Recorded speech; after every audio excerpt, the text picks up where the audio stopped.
আসসালামু আলাইকুম। Study add চ্যানেলে আপনাদেরকে স্বাগতম।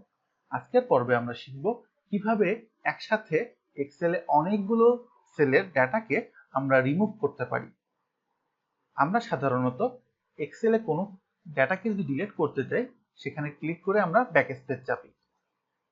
কিন্তু যখন অনেকগুলো সেলের ডেটাকে একসাথে রিমুভ করতে হয়, তখন আমরা যদি সেটা সিলেক্ট করে ব্যাকস্পেস চাপি, তাহলে পুরো ডেটা সেটের ডেটাগুলো কিন্তু ডিলিট হলো না।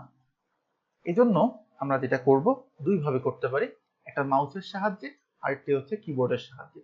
আমি প্রথমে মাউসের সাহায্যে দেখিয়ে দিই। ধরুন আমাদের 4 থেকে 6 এই তিনজনের তথ্য দরকার হবে না। এই তিনজনের সেলগুলোকে সিলেক্ট করে রাইট বাটন ক্লিক করে ক্লিয়ার কন্টেন্টস দিলেই দেখুন এই সেলের ডেটাগুলো রিমুভ হয়ে গেল। আমরা কিবোর্ডে কিভাবে করতে পারি? ধরুন আমরা 8 এবং 9 নাম্বার সিরিয়ালের তথ্যগুলো লাগবে না, এগুলোকে সিলেক্ট করে কিবোর্ডের ডিলিট বাটনটি চাপ দিলাম, তাহলে দেখুন এই সেলের ডাটাগুলো রিমুভ হয়ে গেল। এভাবেই মাউস অথবা কিবোর্ডের ডিলিট বাটনটি ব্যবহার করে অপ্রয়োজনীয় ডাটাকে রিমুভ করতে পারি। ধন্যবাদ সবাইকে।